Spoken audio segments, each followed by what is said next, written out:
ছুটির দিনে সকাল থেকে স্লোগানে মুখর সোহরাওয়ার্দী উদ্যান। সারা দেশ থেকে হাজার হাজার শিক্ষার্থী হাজির হন ইসলামী ছাত্র আন্দোলন বাংলাদেশের কেন্দ্রীয় সম্মেলনে। জুলাইয়ে গণ অভ্যুত্থানে নিজেদের ব্যানারে সরব উপস্থিতি ছিল ছাত্র সংগঠনটির। আয়োজনে যোগ দিয়ে দেশকে অস্থিতিশীল করতে ভারতীয় উস্কানির জবাব কড়া ভাষায় দিয়েছেন সংগঠনটির নেতারা।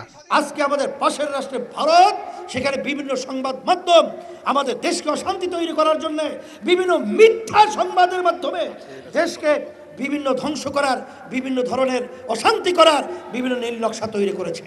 আমরা আগে লড়াই করতে চাই না, আমরা চাই পার্শ্ববর্তী প্রত্যেকটা কান্ট্রির সাথে ভালো ব্যবহার করতে, ভালো সম্পর্ক রাখতে।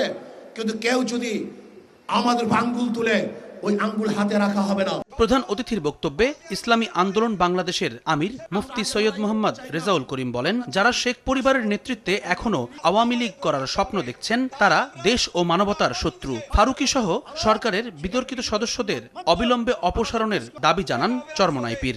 মিলিয়ন অফার ওয়ালটন ফ্রিজ কিনে পেতে পারেন 20 লক্ষ টাকা, রয়েছে কোটি কোটি টাকার নিশ্চিত উপহার। তাদের নেতৃত্বে এখন আওয়ামী লীগ করার স্বপ্ন দেখছেন, তারা দেশের শত্রু, তারা ইসলামের শত্রু, তারা মানবতার শত্রু। কারণ তারা ভারতের এজেন্ডাকে বাস্তবায়ন করেছে। তারা আওয়ামী লীগ করছেন, আমি বলবো দল করবেন, কিন্তু শেখ হাসিনার নেতৃত্বে নয়। তারা নাকি বিতর্কিত, তাদেরকে উপদেষ্টা থেকে আপনারা সরিয়ে দেবেন, এটা আমাদের দাবি।